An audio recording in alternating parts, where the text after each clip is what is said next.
बिल्कुल, ये बहुत सीरियस बात हो गई है और ये बात पूरी हदें पार करके बैठ गया है बेशरम पाकिस्तान। और देखिए, मैं बहुत शांतिपूर्वक आदमी हूँ, मैं जंग में यकीन नहीं रखता हूँ, लेकिन यहाँ पर पाकिस्तान ने हमको इतना ज़्यादा मजबूर कर दिया है, इतना उकसाया है। मैं मानता हूँ कि जंग में नुकसान दोनों का होता है, किसी का ज़्यादा, किसी का कम, फायदा किसी का नहीं होता। ये हमारे देश के प्रधानमंत्री साहब भी समझते हैं, लेकिन पाकिस्तान ने बार बार ये किया है हमारे साथ। अब कहाँ तक चुप बैठे, कितना चुप बैठे, हर चीज हमने ट्राई करी है। अब पाकिस्तान का वक्त आ गया है।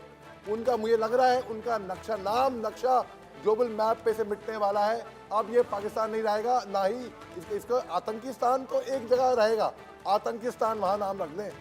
मगर ये पीओके, इसका ये अभी पीओके सिंध, बलूचिस्तान, जितने प्रोविंसेस हैं उसमें ऑटोमेटिकली, ये हमने कभी नहीं कहा था कि हम पीओके जाके अटैक करके लेकर आएंगे, खुद ब खुद हमारे पास चल के आ रहा है ये।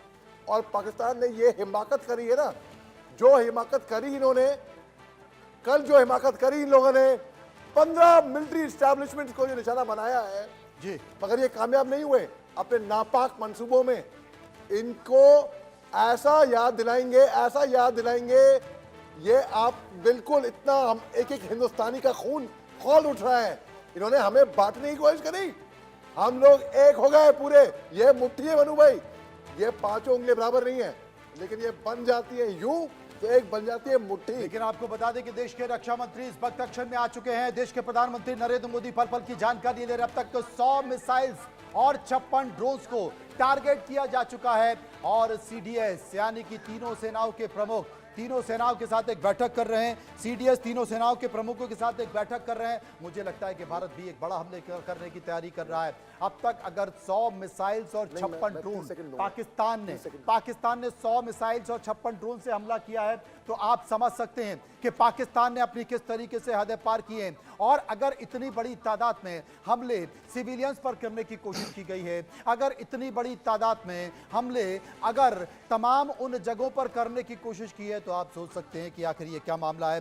ये बहुत ही गंभीर और बड़ा मामला है। अब एक तरह से देखा जाए तो अब प्रॉपर युद्ध होने वाला है और अभी तक पाकिस्तान ने अपनी तरफ से सारी हदें पार की हैं। और मुझे लगता है कि देश के प्रधानमंत्री नरेंद्र मोदी, रक्षा मंत्री और रक्षा मंत्री के साथ साथ एनएसए यानी कि राष्ट्रीय सुरक्षा सलाहकार डोभाल साहब के संपर्क में हैं और एक बड़ी जवाबी हमले की कार्रवाई भारत कर सकता है। रक्षा मंत्री ने तीनों सेनाओं के प्रमुखों से बातचीत की है और तीनों प्रमुखों के साथ बातचीत करने के बाद देश के प्रधानमंत्री नरेंद्र मोदी, देश के प्रधानमंत्री, आपको बता दें, जम्मू श्रीनगर हाईवे पर 3-4 जगह, जैसा कि हम आपको लगातार बता रहे हैं कि जम्मू श्रीनगर में 3-4 जगह धमाके हुए हैं। श्रीनगर एयरपोर्ट के पास फिर से ड्रोन उड़ते दिखाई दिए हैं। श्रीनगर एयरपोर्ट पर हाई अलर्ट जारी कर दिया गया है। पूरे जम्मू कश्मीर श्रीनगर में हाई अलर्ट जारी कर दिया गया है। इसके साथ साथ कई ऐसी जगह हैं जहां पर संवेदनशील जगहों